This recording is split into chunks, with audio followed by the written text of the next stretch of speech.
Bismillahirrahmanirrahim. Assalamualaikum warahmatullahi wabarakatuh. Alhamdulillahi rabbil alamin. Wassalatu wassalamu ala ashrafil anbiya'i wal mursalin wa ala alihi wa sahbihi wa man jahada bijihadi ila yaumiddin. Wa ba'du. Ikhwatal iman, ittaqullaha haqqa tuqatih wa la tamutunna illa wa antum muslimun. Hadirin hadirat yang dimuliakan oleh Allah Subhanahu wa taala. Kita harus memahami bahwa bekerja itu adalah bagian dari ibadah kepada Allah Subhanahu wa taala. Karena ibadah itu ada yang bersifat ritual, ada yang bersifat sosial. Maka seluruh hidup kita diusahakan menjadi ibadah kepada Allah. Dari bekerja dan beraktivitas, semuanya bernilai ibadah di sisi Allah. Namun agar menjadi ibadah di hadapan Allah, kita harus memahami prinsip-prinsip dalam bekerja dan dalam beraktivitas. Ada 4 prinsip dasar yang harus kita fahami agar seluruh pekerjaan kita itu bernilai ibadah di sisi Allah Subhanahu wa taala. Semua aktivitas kita bisa mendatangkan pahala di sisi Allah Subhanahu wa taala. Apa saja? Yang pertama, bahwa mari kita memahami bekerja itu adalah perintah dari Allah Subhanahu wa taala. Ketika Allah merintahkan kita untuk salat, maka kita melaksanakan salat dengan baik dan khusyuk. Maka harus kita sadari bekerja untuk mencari nafkah pun itu bagian dari perintah Allah Subhanahu wa taala. Allah berfirman dalam surat Al-Jumu'ah, "Ya ayyuhalladzina amanu idza nudiya lis-salati min yaumil jumu'ati fas'au ila dzikrillahi wa dharul bai'. Dzalikum khairul lakum in kuntum ta'lamun."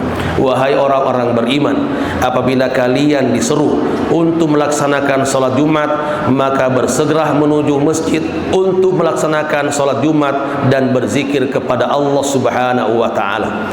Ayat ini memberikan arahan kepada kita bahwa di hari Jumat sekalipun kita dianjurkan untuk bekerja di pagi hari. Kapan kita berhenti bekerja? Ketika jelang salat Jumat. Maka baru kemudian jelang salat Jumat itu baru kita meninggalkan pekerjaan itu, meninggalkan jual beli itu untuk segera menuju masjid. Lalu apa yang kita harus lakukan setelah selesai salat Jumat? Lagi-lagi Allah mengatakan, "Fa idza qudiyatis salatu fantashiru fil ardi wabtaghu min fadlillah wadhkurullaha katsiran la'allakum tuflihun." Apabila telah selesai melaksanakan salat Jumat, segeralah bertebaran di muka bumi dan mencari karunia Allah Subhanahu wa taala. Jadi keberadaan kita di masjid hanya ketika kemudian salat Jumat. Setelah selesai salat Jumat, segera kembali bertebaran di muka bumi untuk mencari rezeki dan karunia Allah Subhanahu wa taala, seraya tetap berzikir kepada Allah agar mendapatkan kebahagiaan. Itu prinsip pertama yang harus kita pegang ketika kita bekerja dan ingin mendapatkan pahala, bahwa bekerja itu adalah perintah Allah Subhanahu wa taala. Yang kedua, bahwa kita harus memahami kenapa kita harus bekerja, kenapa kita harus mencari nafkah, kenapa kita harus mencari rezeki.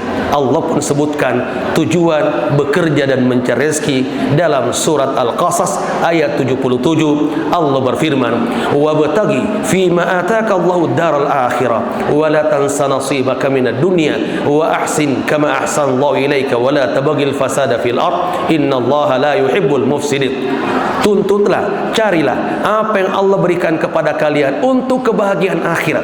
Jadi ternyata kita bekerja dan berusaha, kita berikhtiar dan mencari nafkah, tujuannya untuk menggapai kebahagiaan akhirat. Dengan mendapatkan nafkah, maka kita bisa membiayai istri. Lagi-lagi keluarga dan istri adalah amanah dari Allah, dan kita kemudian berhak mendapatkan pahala dari menafkahi mereka.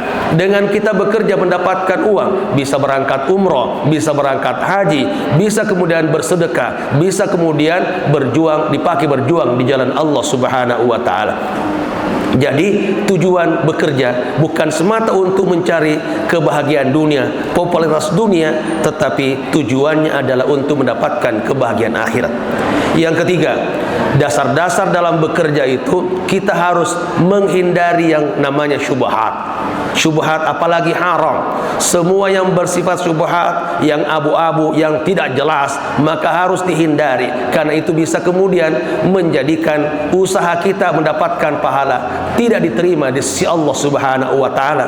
Perhatikan, ketika ada orang yang berangkat umroh, ada yang berangkat haji, tetapi kemudian dengan hasil dari uang syubhat atau dan uang haram, ketika mereka mengatakan labbaik Allahumma labbaik, labbaik la syarika lak labbaik, innal hamda wan ni'mata lak wal mulk la syarika lak.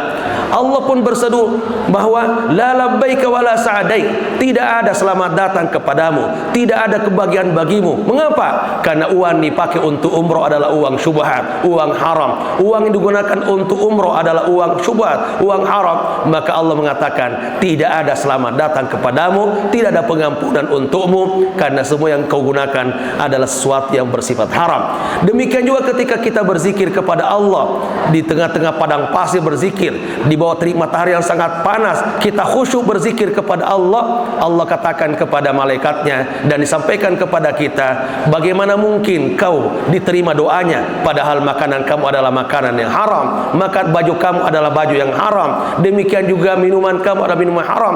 Fa anna yustajabulah, mana mungkin doa kamu dikabulkan? Lagi-lagi karena yang haram kita gunakan untuk apa? Berdoa kepada Allah, maka doa pun tidak dikabulkan oleh Allah. Maka perhatikan bahwa syubhat haram harus dihindari dalam bekerja dan berusaha agar bernilai ibadah di sisi Allah Subhanahu wa taala. Yang terakhir, prinsip dasar dalam bekerja, jangan lupa ketika kita bekerja tetap berzikir kepada Allah, mengingat Allah Subhanahu wa taala dengan harapan dan tujuan agar kita tidak tergoda oleh setan, tidak tergoda oleh dunia. Tujuan kita tidak berubah dengan bekerja itu.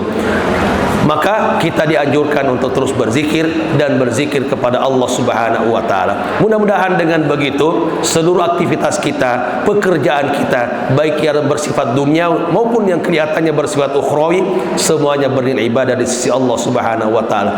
Semoga Allah menjadikan kita orang-orang yang terus bekerja dan menghasilkan pahala sebanyak-banyaknya demi kebahagiaan dunia dan keselamatan akhirat insyaallah.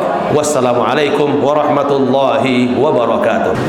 Akhirnya mari kita berdoa kepada Allah Subhanahu wa taala agar Allah memaafkan kesalahan-kesalahan kita, mengampuni dosa-dosa kita, dan terutama semoga Allah mempermudah kita teman-teman yang akan berangkat umroh agar bisa berangkat tahun depan di bulan Januari insyaallah, dan sebagai yang lain menyusul, dan semoga Allah mempermudah seluruh urusan kita untuk kebahagiaan kita di dunia dan keselamatan kita di akhirat. Bismillahirrahmanirrahim. Alhamdulillahirabbil alamin. Hamdan yuafi ni'amahu wa yukafi'u mazida. Ya Rabbana lakal hamdu wa lakal syukru kama yanbaghi li jalali wajhikal karim wa 'azimi sultani. Allahumma salli ala sayyidina Muhammadin wa ala ali sayyidina Muhammad. Allahumma yassir kulla umurina ya Allah ya Rahman. Allahumma yassir kulla umurina ya Allah ya Rahman. Allahumma la sahla illa ma ja'altahu sahla wa anta taj'al hazna idha syi'ta sahla. Allahumma rabbana ya muqallibal qulub thabbit qulubana ala dini, ya musarrifal qulub sarrif qulubana ala ta'atika wa ala mahabbatik. Allahumma arzuqna al-istiqamati fi ta'atika ya Allah ya Rahman. Rabbana wa atina ma wa'adtana ala rusulika wa la tukhzina yawmal qiyamah innaka la tukhliful mi'ad. Allahumma rabbana hab lana min azwajina wa dhurriyyatina qurrata a'yun waj'alna lil muttaqina imama. Rabbana asrif 'anna 'adzaba jahannam inna 'adzabaha kana gharama innaha sa'at mustaqarra wa muqama. Rabbana atina fid dunya hasanah wa fil akhirati hasanah wa qina 'adzaban nar. Wa sallallahu ala sayyidina Muhammadin wa ala alihi wa sahbihi وسلم.